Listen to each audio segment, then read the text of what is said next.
With the idea of patronage in mind, we return to Cosimo de' Medici.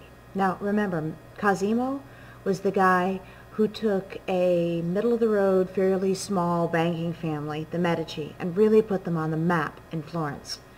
Cosimo de' Medici had a gift. He was a banker. He loaned money.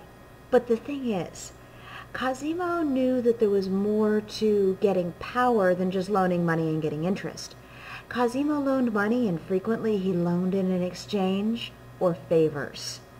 I think The Godfather, okay?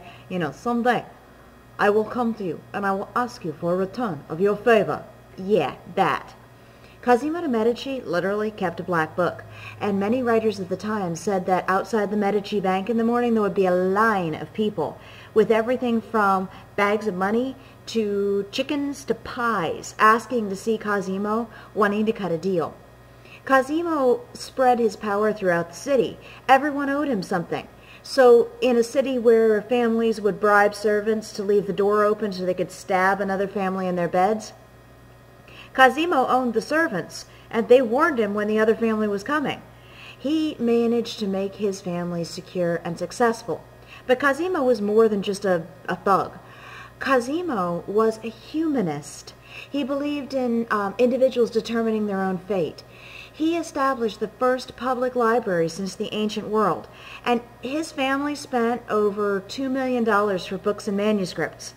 Partially because Cosimo loved knowledge and believed in bettering yourself, but also because Cosimo was interested in civic duty, putting Florence on the map.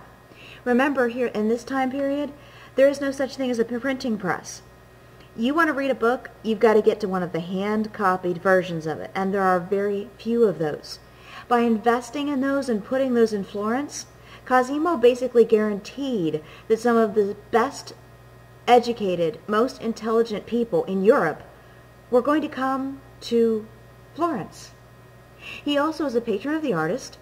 He actually protected a number of artists, including your Ninja Turtles. If you're confused why I said Ninja Turtles, all of your Ninja Turtles are named after Renaissance artists. Sorry.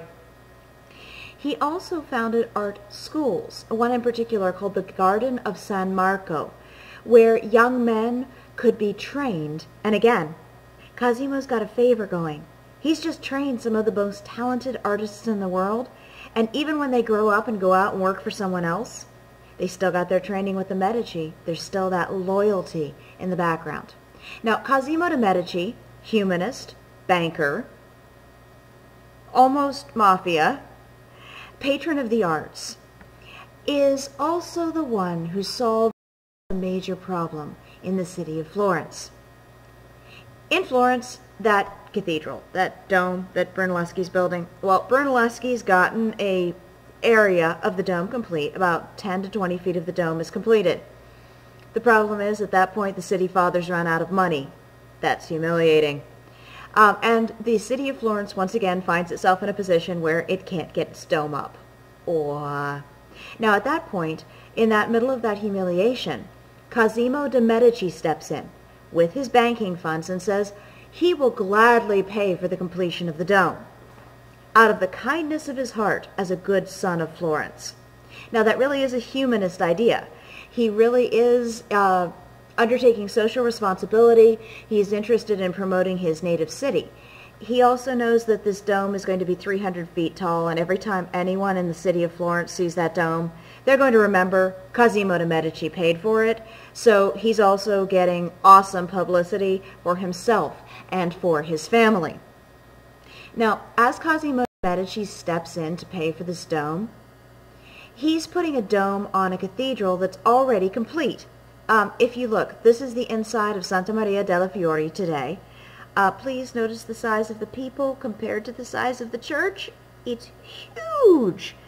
Remember, the Florence Cathedral was intended to be the biggest cathedral in the world.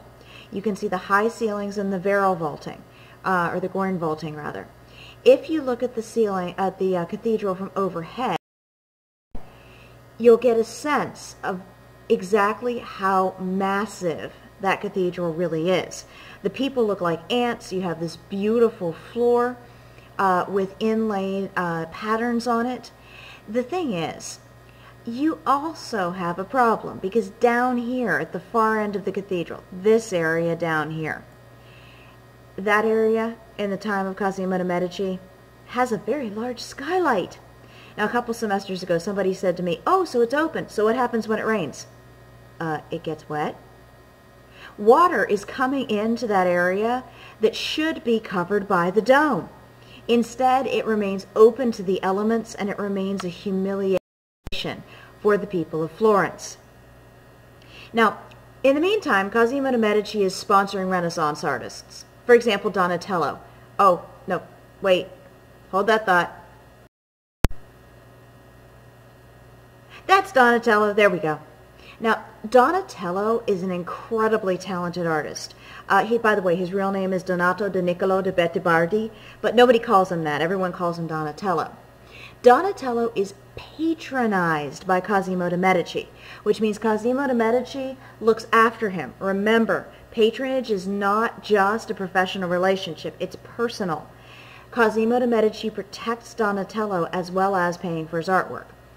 Donatello is a volatile guy. He has a terrible temper. He's known when people pay for a work of art and then they come to pick it up. If Donatello doesn't like them, if he doesn't think they're worthy of the work of art, Donatello will smash the completed work of art because they're not good enough for it.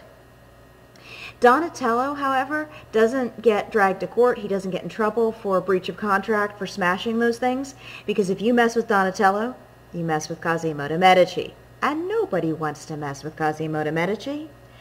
Donatello also is protected in a variety of other ways. For example, in the 1400s in Florence, not now, 1400s, Florence, the act of sodomy, either homosexual or heterosexual sodomy, is a crime punishable by death. Donatello is a regular practitioner. In fact, Donatello prefers homosexual sodomy. He likes young boys. Normally, Donatello would be in so much trouble for that. Nope. Donatello is protected by Cosimo de' Medici. Why? Because Donatello is an amazing sculptor. Donatello is hired to sculpt a number of images for the inside of the Florence Cathedral, Santa Maria delle Fiore. One of them is this one, St. George. Now, St. George here is a pretty typical guy. He's a hero, a saint, known for his actions in battle. If you look at the statue, he's slightly larger than life size. He's leaning on a shield, wearing armor. His right hand looks funny because originally it held a sword. The sword was long since broken off, so all we have is the hand in that shape. At the bottom of the statue of St. George is a relief carving, also by Donatello. That relief carving actually commemorates what St. George is known for. St. George is known for slaying a dragon. Now, when I see this carving, this is just me, this is not an art critic, this is St. George on his dragon, over here. This is Georgie, okay? This is the dragon. I'm sorry, when I see that, it looks like a puppy. One of my other students said it looks like a baby seal. How is this dragon threatening?